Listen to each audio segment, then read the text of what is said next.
Le soleil plombait sur South Central, transformant les trottoirs craquelés en plaques brûlantes de béton incandescent. L'odeur de bitume fondu se mêlait à celle de la friture, portée par le vent depuis un food truck en fin de course. Dans ce décor étouffant, un silence étrange planait autour du plateau de tournage installé pour le prochain film de Snoop Dogg. Un projet sombre, presque autobiographique, tourné dans son quartier natal. Alors que l'équipe technique se dispersait pour la pause déjeuner, Snoop restait en retrait, un regard inquiet posé sur Max, le pitbull musclé au pelage charbon, son partenaire canin à l'écran. Le chien haletait sous la chaleur écrasante, sa langue pendante comme un drapeau de détresse. Allez, mon gars, on va te trouver un coin d'ombre, murmura Snoop, détachant la laisse avec précaution. Ce n'était pas seulement un moment de répit, c'était presque une mission. Il voulait marcher, réfléchir, s'isoler du tumulte artificiel du tournage. Mais à South Central, même une simple promenade pouvait devenir un pari risqué. À chaque coin de rue, des regards se tournaient vers lui. Certains pleins de respect, d'autres chargés de mépris. Snoop les ignorait, mais Max grognait doucement. Il le sentait aussi, quelque chose clochait. Quelque chose de lourd flottait dans l'air. Ce qu'il ne savait pas encore, c'est que cette balade, anodine en apparence, allait les mener tout droit au cœur d'un piège où se mêlent haine raciale, violence et trahison silencieuse. Le trottoir de South Central semblait vibrer sous les pas de Snoop Dogg. À ses côtés, Max, son fidèle pitbull, marchait avec une vigilance instinctive. Le soleil déversait sa rage sur la ville et chaque recoin semblait dissimuler une tension latente, comme une mèche trempant dans l'essence. Snoop voulait seulement offrir à Max un peu d'air, un moment d'humanité dans un quartier trop souvent privé de tendresse. Mais à peine avaient-ils traversé deux pâtés de maison qu'un endroit attira leur attention. Un vieux bâtiment en briques, rongé par le temps et les graffitis, surmonté d'une enseigne métallique rouillée, Steel Fangs. Le grondement des motos garées en rang serré devant le bar trahissait la présence d'une meute. Des rires rauques, des éclats de voix masculines, des effluves d'alcool et de sueur flottaient dans l'air comme un avertissement silencieux. Max grogna. Snoop serra la laisse. Il ne voulait pas de problème. Juste de l'eau. Juste un peu d'ombre. Un vieux robinet public, collé entre deux Harley, offrait l'espoir d'un soulagement. Mais à peine avait-il fait 3 pas vers la fontaine qu'un homme se leva, immense, tatoué du crâne jusqu'aux doigts, lunettes miroirs, gilet de cuir, peau blanche et regard vide. « Tu t'es perdu, le rappeur ?» lança-t-il d'une voix chargée de dédain. Snoop s'arrêta, calme. Il n'était pas là pour se battre. Mais le biker s'approcha, menaçant. Autour, quelques clients du bar commencèrent à se lever, formant un cercle silencieux. Une chaleur différente s'installa, une chaleur humaine faite de tension, d'hostilité, de racisme à peine dissimulé. « J'ai soif, mon chien aussi. On s'en ira dans une minute. Ici, c'est pas pour les tiens, ni pour les chiens, ni pour les rappeurs en bandana. » Un silence pesant tomba. Max grogna de plus belle. La mâchoire de Snoop se contracta. Ce genre de scène, il en avait vu toute sa vie. Mais aujourd'hui, ce n'était pas un clip. C'était la vraie vie. Et les regards de haine plantés dans son dos ne laissaient aucun doute. Il devait partir, ou riposter. Juste avant que la situation ne dégénère, une serveuse surgit du bar. Jeune femme noire, regard dur, tresses remontées en chignon. « Laissez-les tranquilles, Troy. Ce n'est qu'un chien et son maître. » Troy ricana, mais recula d'un pas. Les autres le suivirent, à contre-cœur. 1 minute, pas plus. Snoop guida Max vers la fontaine. Le chien lapa bruyamment l'eau fraîche, tandis que les regards percèrent leur peau. La serveuse se pencha vers Snoop et murmura « Ils n'aiment pas les noirs ici, et encore moins les icônes. Faites attention. » Il hocha la tête. Il le savait. Il l'avait toujours su. Mais l'entendre encore une fois le glaça. Alors qu'il repartait, Troy murmura en ricanant « Il reviendra pas vivant, ton clébard. » Snoop ne répondit pas. Pas encore. Mais il savait que les choses n'en resteraient pas là. Et vous? Pensez-vous que Snoop aurait dû réagir face à l'insulte? Ou a-t-il bien fait de rester calme? Laissez un commentaire avec le chiffre 1 si vous auriez répliqué. Tapez 2 si, comme Snoop, vous auriez gardé votre sang-froid.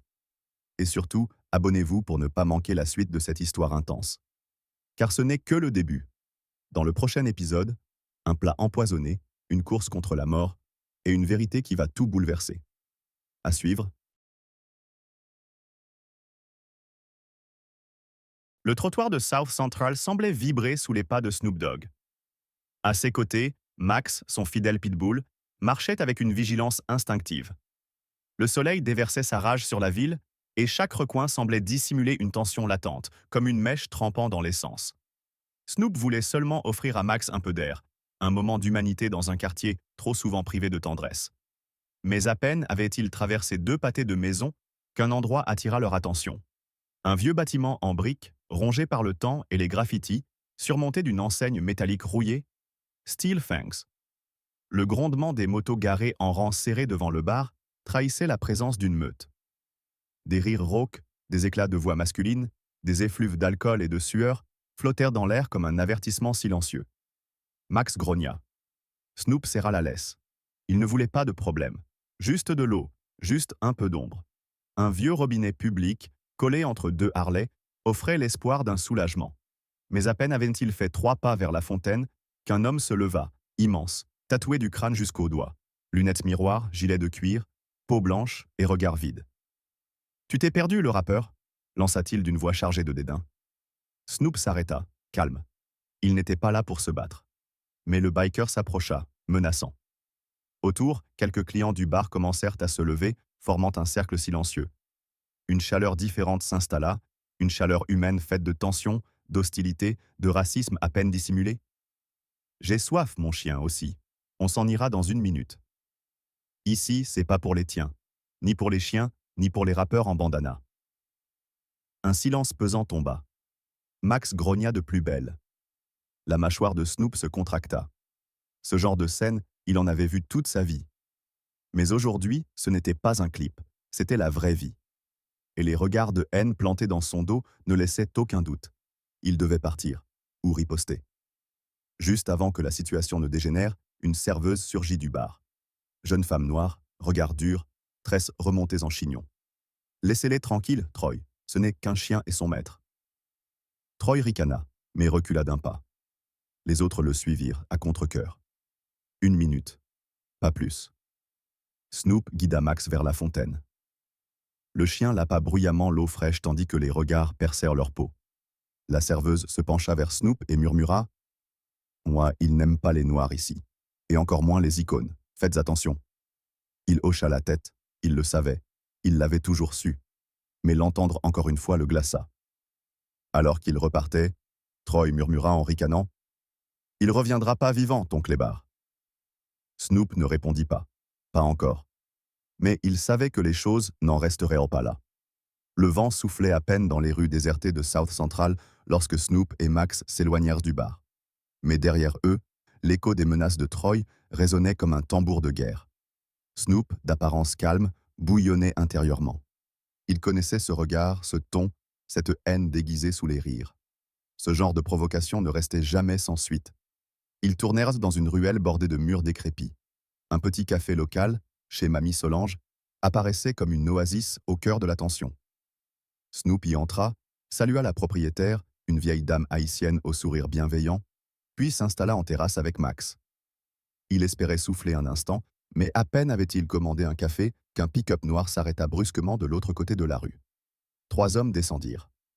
Tous portaient des vestes en cuir noir frappées d'un insigne, une tête de tigre au croc dégoulinant. L'un d'eux, trapu, barbe grise, avançait d'un pas assuré. Sans un mot, il entra dans le café.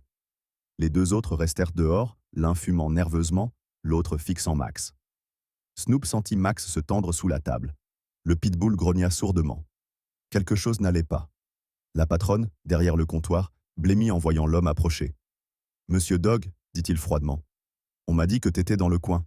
C'est pas très malin de traîner ton chien par ici. Il pourrait tomber malade. » Snoop ne répondit pas immédiatement. Il croisa les bras, observa l'homme droit dans les yeux. Max, à ses pieds, s'était levé, les muscles bandés, prêt à bondir. « Ah, t'as un message à faire passer ?» répondit-il enfin, d'une voix posée mais glaciale. L'homme se pencha lentement vers la table, posa une serviette blanche devant Max. « Cadeau, pour le chien, une petite saucisse maison. » Max s'approcha, flairant le contenu. Snoop, méfiant, retint légèrement la laisse. « Tu nourris souvent les chiens que tu veux voir crever ?» L'homme sourit sans répondre. Puis il tourna les talons et quitta le café aussi soudainement qu'il était venu.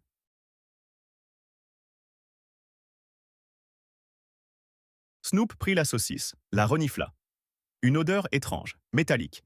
Il la jeta dans la poubelle derrière lui et appela Mamie Solange. T'as un bol d'eau fraîche pour Max? Et appelle quelqu'un que tu connais à la clinique vétérinaire. Je crois qu'on vient d'éviter une saloperie. Mais c'était trop tard. Max tituba. Ses pattes fléchirent. Ses yeux s'embuèrent. Et en une fraction de seconde, le corps musclé du pitbull s'effondra. Snoop cria « Max !» Le trottoir de South Central semblait vibrer sous les pas de Snoop Dogg. À ses côtés, Max, son fidèle pitbull, marchait avec une vigilance instinctive. Le soleil déversait sa rage sur la ville, et chaque recoin semblait dissimuler une tension latente, comme une mèche trempant dans l'essence. Snoop voulait seulement offrir à Max un peu d'air, un moment d'humanité dans un quartier trop souvent privé de tendresse. Mais à peine avait-il traversé 2 pâtés de maisons qu'un endroit attira leur attention. Un vieux bâtiment en briques, rongé par le temps et les graffitis, surmonté d'une enseigne métallique rouillée. Steel Fangs. Le grondement des motos garées en rang serré devant le bar trahissait la présence d'une meute. Des rires rauques, des éclats de voix masculines, des effluves d'alcool et de sueur flottaient dans l'air comme un avertissement silencieux. Max grogna. Snoop serra la laisse. Il ne voulait pas de problème. Juste de l'eau. Juste un peu d'ombre. Un vieux robinet public, collé entre 2 Harley, offrait l'espoir d'un soulagement. Mais à peine avait-il fait 3 pas vers la fontaine qu'un homme se leva, immense, tatoué du crâne jusqu'aux doigts. Lunettes miroirs, gilet de cuir, peau blanche et regard vide. « Tu t'es perdu, le rappeur ?» lança-t-il d'une voix chargée de dédain. Snoop s'arrêta, calme. Il n'était pas là pour se battre. Mais le biker s'approcha, menaçant. Autour, quelques clients du bar commencèrent à se lever, formant un cercle silencieux. Une chaleur différente s'installa, une chaleur humaine faite de tension, d'hostilité, de racisme à peine dissimulé. « J'ai soif, mon chien aussi, on s'en ira dans 1 minute. » Ici, c'est pas pour les tiens, ni pour les chiens, ni pour les rappeurs en bandana. Un silence pesant tomba. Max grogna de plus belle. La mâchoire de Snoop se contracta. Ce genre de scène, il en avait vu toute sa vie. Mais aujourd'hui, ce n'était pas un clip, c'était la vraie vie. Et les regards de haine plantés dans son dos ne laissaient aucun doute. Il devait partir ou riposter. Juste avant que la situation ne dégénère, une serveuse surgit du bar. Jeune femme noire, regard dur, tresses remontées en chignon. « Laissez-les tranquilles, Troy. Ce n'est qu'un chien et son maître. » Troy ricana, mais recula d'un pas. Les autres le suivirent, à contre-cœur. 1 minute, pas plus. Snoop guida Max vers la fontaine. Le chien lapa bruyamment l'eau fraîche tandis que les regards percèrent leur peau. La serveuse se pencha vers Snoop et murmura « Ils n'aiment pas les noirs ici, et encore moins les icônes. Faites attention. » Il hocha la tête. Il le savait. Il l'avait toujours su. Mais l'entendre encore une fois le glaça. Alors qu'il repartait, Troy murmura en ricanant « Il reviendra pas vivant, ton clébard. » Snoop ne répondit pas. Pas encore. Mais il savait que les choses n'en resteraient pas là. Le vent soufflait à peine dans les rues désertées de South Central lorsque Snoop et Max s'éloignèrent du bar. Mais derrière eux, l'écho des menaces de Troy résonnait comme un tambour de guerre. Snoop, d'apparence calme, bouillonnait intérieurement. Il connaissait ce regard, ce ton, cette haine déguisée sous les rires. Ce genre de provocation ne restait jamais sans suite. Ils tournèrent dans une ruelle bordée de murs décrépits. Un petit café local, chez Mamie Solange, apparaissait comme une oasis au cœur de la tension. Snoop y entra, salua la propriétaire, une vieille dame haïtienne au sourire bienveillant, puis s'installa en terrasse avec Max. Il espérait souffler un instant, mais à peine avait-il commandé un café qu'un pick-up noir s'arrêta brusquement de l'autre côté de la rue. 3 hommes descendirent. Tous portèrent des vestes en cuir noir frappées d'un insigne, une tête de tigre au croc dégoulinant. L'un d'eux, trapu, barbe grise, avançait d'un pas assuré. Sans un mot, il entra dans le café. Les 2 autres restèrent en dehors, l'un fumant nerveusement, l'autre fixant Max. Snoop sentit Max se tendre sous la table. Le pitbull grogna sourdement. Quelque chose n'allait pas. La patronne, derrière le comptoir, blêmit en voyant l'homme approcher. « Monsieur Dog, » dit-il froidement, « on m'a dit que t'étais dans le coin. C'est pas très malin de traîner ton chien par ici. Il pourrait tomber malade. » Snoop ne répondit pas immédiatement. Il croisa les bras, observa l'homme droit dans les yeux. Max, à ses pieds, s'était levé, les muscles bandés, prêts à bondir.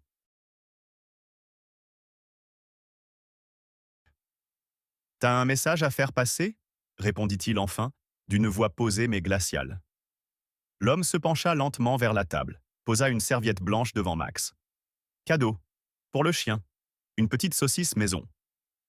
Max s'approcha, flairant le contenu. Snoop, méfiant, retint légèrement la laisse. Tu nourris souvent les chiens que tu veux voir crever? L'homme sourit sans répondre. Puis il tourna les talons et quitta le café aussi soudainement qu'il était venu. Snoop prit la saucisse, la renifla. Une odeur étrange, métallique. Il la jeta dans la poubelle derrière lui et appela Mamie Solange. T'as un bol d'eau fraîche pour Max? Et appelle quelqu'un que tu connais à la clinique vétérinaire. Je crois qu'on vient d'éviter une saloperie. Mais c'était trop tard. Max tituba. Ses pattes fléchirent, ses yeux s'embuèrent. Et en une fraction de seconde, le corps musclé du pitbull s'effondra. Snoop cria « Max !» Il ne réfléchit pas. D'un geste instinctif, il prit Max dans ses bras. Le chien pesait lourd, mais Snoop ne sentit rien d'autre que l'urgence. Il sortit en courant du café, traversa la rue à toute vitesse, sous les regards interloqués des passants, les pneus crissant encore dans son dos. Il cria à Mamie Solange. « Préviens la clinique de Jefferson, dis-leur qu'on arrive. » Ses jambes martelèrent le trottoir. Chaque pas résonnait comme un battement de cœur paniqué. Max haletait faiblement. Sa tête pendait contre l'épaule de son maître. Snoop murmura « Tiens bon, frère, tiens bon. » Les rues de South Central défilaient, comme un cauchemar étiré. Une sirène de police hurla quelque part au loin, mais Snoop ne s'arrêta pas. Devant lui, l'enseigne bleue et blanche de la clinique vétérinaire Jefferson apparut enfin. Il poussa la porte d'un coup de pied, haletant. « Urgence, mon chien, il est empoisonné. » Une jeune vétérinaire accourut. Elle s'appelait Docteur Leila Bensala.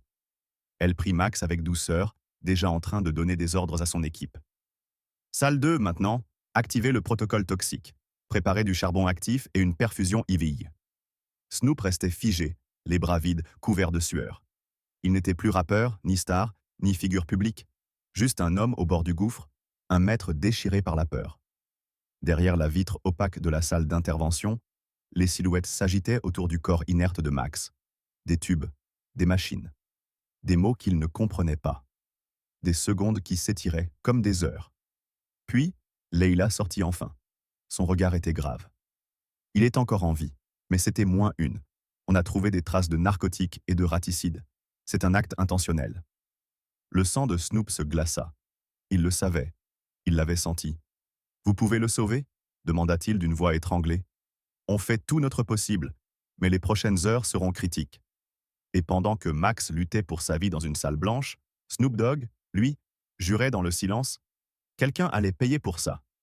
Le temps semblait suspendu. Snoop n'avait pas bougé du banc en plastique vert de la salle d'attente depuis qu'on l'y avait invité.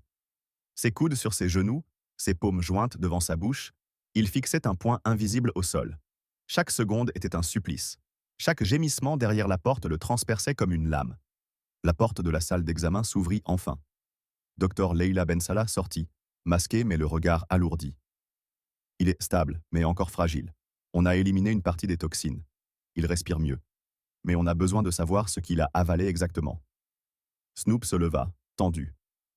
Je crois que j'ai une idée. Il sortit son téléphone et ouvrit l'appareil photo. Il avait eu la présence d'esprit de photographier la saucisse empoisonnée avant de la jeter. Il la montra à Leila. Vous pouvez analyser les résidus si je vous dis où je l'ai jetée? Elle acquiesça. Si elle est encore là, oui, il faut agir vite. Snoop envoya un SMS à Mamie Solange, lui demandant de récupérer le sac poubelle. Quelques minutes plus tard, elle rappela. Elle l'avait conservé, ayant un mauvais pressentiment. Leila envoya un coursier le récupérer immédiatement. En attendant, Snoop s'installa dans un coin isolé du couloir et composa un numéro. Une voix rauque répondit. Germaine Wilson. C'est Snoop. J'ai besoin de ton aide. Quelqu'un a essayé de tuer mon chien, et je sais qui. Germaine, inspecteur au LAPD, était un vieil ami de Snoop, ancien frère d'armes dans des luttes de jeunesse. Il comprit immédiatement la gravité de la situation. Donne-moi les noms et les faits. Snoop raconta tout. Le bar Steel Fangs. Troy. L'intimidation. L'insulte raciale. La saucisse empoisonnée. Le regard vide de l'homme à la barbe grise. Je veux pas juste leur faire peur, Germaine. Je veux qu'ils tombent, pour de bon. Alors on va faire ça proprement. J'envoie une équipe discrète récupérer les images de caméras de sécurité du café. S'ils ont été filmés en train de t'approcher, on aura un début de dossier. 2 heures plus tard, les premiers éléments arrivaient. Mamie Solange confirma avoir une caméra au-dessus de sa porte. Et sur les images, le visage de l'homme barbu. Il approchait Max, tendait la serviette blanche et repartait en ricanant. Tout était là. Snoop serra les poings. Germaine rappela. On a son visage, on l'a identifié. Il s'appelle Eric Dawson, recherché pour trafic, membre d'un gang biker extrémiste. Snoop ferma les yeux. Il visualisait chaque détail. Le gilet, l'insigne à la tête de tigre, la même que sur les vestes vues plus tôt. Je veux qu'il réponde devant la loi. Mais s'il touche encore à Max, il n'en aura pas le temps, Snoop, on va le coincer. Au même moment, le coursier revint à la clinique avec le sac plastique. Le laboratoire confirma la présence de fentanyl et de bromadiolone, un puissant anticoagulant utilisé dans le poison à rats. Un cocktail létal.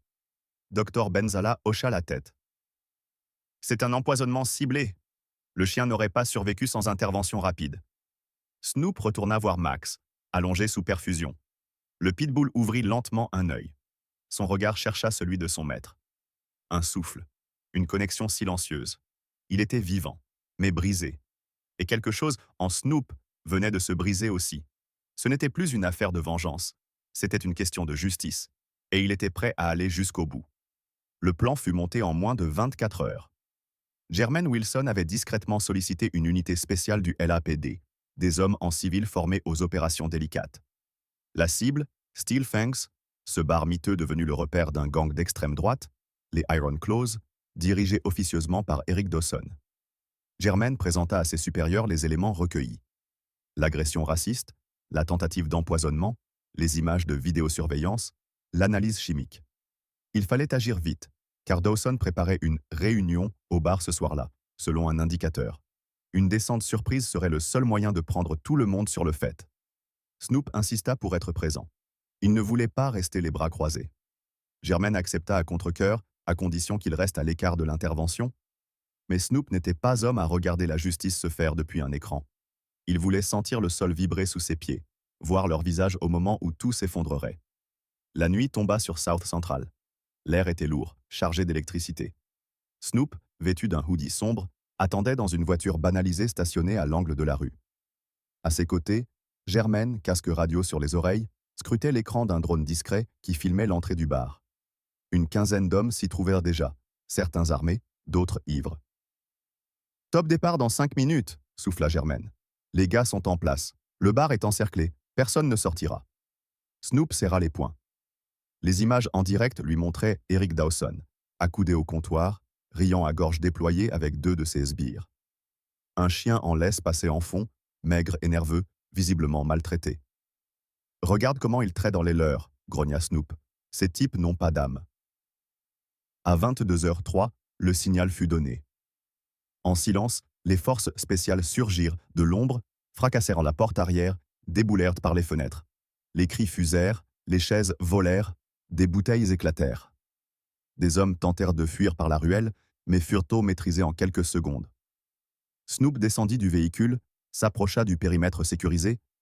Il vit Dawson plaqué au sol, menotté, le visage dans la poussière. L'homme se débattait, hurlait. « Vous savez pas à qui vous avez affaire? Je vais vous détruire, bande de lâches !» Germaine s'approcha, le regard froid. « On sait très bien à qui on a affaire. Et cette fois, t'iras pas t'en tirer. » Dawson tourna la tête et croisa le regard de Snoop. Pendant une seconde, le silence s'abattit sur la scène. Un échange muet, intense, chargé de haine et de défi. Snoop murmura. « Tu t'es attaqué au mauvais chien, frère. » Dawson cracha au sol. On l'emmena. Les heures suivantes furent une valse d'interrogatoires, de saisies d'armes, de documents, de substances illicites. Le bar était un repère, mais aussi un centre de trafic. Des photos de combats de chiens furent retrouvées. Une cage avec des traces de sang séché, des restes de poison en sachet. Snoop errait dans les décombres du bar comme dans un cimetière. Chaque détail confirmait l'horreur. Germaine le rejoignit. « Tu vois pourquoi je voulais pas que tu viennes ?» Snoop regarda un collier rouillé jeté dans un coin. « Je devais le voir. Pour Max. Pour tous les autres. » Cette nuit-là, dans un commissariat voisin, Eric Dawson signa sa déposition. Accusé de tentative d'homicide animal, association de malfaiteurs, incitation à la haine raciale, détention de substances interdites. Il risquait plusieurs dizaines d'années. Mais pour Snoop, ce n'était qu'un début, car la haine n'a pas qu'un visage, et la justice ne dort jamais. Le lendemain matin, une brume grise pesait sur le centre de détention de Crenshaw. L'air était chargé d'humidité et de tension. Dans une salle d'interrogatoire sobrement éclairée, un seul néon grésillait au plafond. Snoop était là, appuyé contre le mur, les bras croisés, la mâchoire tendue. Il avait exigé de parler à Eric Dawson. Pas devant une cour, pas entouré d'avocats. Juste lui, l'homme, et son regard. Germaine lui avait obtenu une entrevue exceptionnelle. 10 minutes, pas plus, avait-il dit, et pas de provocation. Mais dès que Dawson fut mené dans la pièce, les chaînes tintant contre ses poignets, une vague de tension électrisa l'air. Il s'assit en face de Snoop, un sourire moqueur aux lèvres. Alors, le rappeur vient jouer les héros. T'as eu ta revanche? Snoop ne répondit pas tout de suite. Il le fixa longuement, scrutant ses yeux comme pour y déceler une once d'humanité. Il n'y avait rien. Juste du vide. Un abîme froid, rongé par la haine. Ce que t'as fait, à Max, c'est pas de la haine, c'est de la lâcheté. Dawson haussa les épaules, ricanant. C'était qu'un chien. Le mot résonna comme une gifle. Snoop se pencha lentement en avant, ses poings posés sur la table. Ce chien valait 1000 fois plus que toi. Il aimait, il protégeait, il comprenait. Toi, t'as rien, tu pourris de l'intérieur. Dawson sembla perdre un instant son sourire. Mais il se reprit. Tu crois que t'as gagné? T'as peut-être réussi à me faire tomber. Mais tu peux pas tous nous arrêter. T'as aucune idée de ce qui se trame. Snoop se redressa, calme. Non, mais je vais chercher. Et chaque fois que je trouverai un type comme toi, je le ferai tomber aussi. Un silence lourd s'installa. Puis Dawson cracha au sol, entre leurs pieds. Tu fais pas peur, tu resteras toujours un chien pour les tiens. Cette fois, Snoop ne répondit pas. Il le regarda en silence, longtemps. Puis se leva. Un chien? Peut-être. Mais un chien fidèle, qui mord quand on touche à sa meute. Il sortit de la pièce sans se retourner. Dans le couloir, Germaine l'attendait. Il vit dans les yeux de Snoop une flamme éteinte, mais pas éteinte. Une colère froide, maîtrisée, mais vivace. Il a dit quelque chose? Pas besoin. Il a déjà perdu. Germaine hocha la tête. Et maintenant? Snoop répondit sans hésiter. Maintenant, je rentre voir Max. Cette rencontre, aussi brève fut-elle, avait été une clôture. Pas une paix. Pas un pardon. Mais une fin nécessaire pour une histoire dont les racines allaient le plus loin que ce que Snoop aurait imaginé. Et dans le regard d'Eric Dawson, il avait vu plus que de la haine. Il avait vu une organisation, une structure.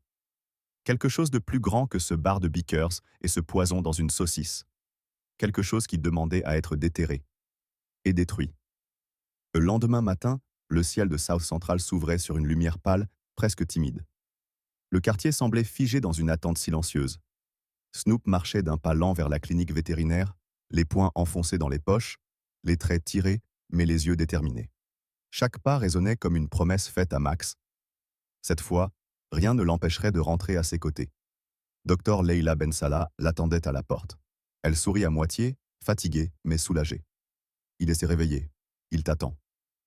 Snoop entra sans un mot. Dans la salle de repos, Max était là, couché sur un matelas moelleux, perfusion encore accrochée à la patte. Son regard s'illumina à la vue de son maître. Snoop s'agenouilla, caressa doucement la tête de son compagnon. « T'es un vrai soldat, frérot. T'as tenu bon. » Le pitbull émit un gémissement doux, posa sa tête contre le genou de Snoop. Pendant quelques minutes, il n'y eut que ce silence habité par la tendresse et la douleur partagée. Puis Snoop se leva et s'adressa à Leila. « Quand est-ce qu'on peut le sortir d'ici ?»« D'ici 2 ou 3 jours. Il a besoin de repos et de soins continus, mais il est hors de danger. » Snoop hocha la tête. Un soulagement discret passa dans son regard. Il se tourna vers Germaine, arrivée peu après. « T'as eu les résultats de ce que vous avez trouvé dans les disques durs ?» Germaine tendit une clé USB. « Mieux. Des preuves de transfert bancaire, des enregistrements audio, des listes de noms.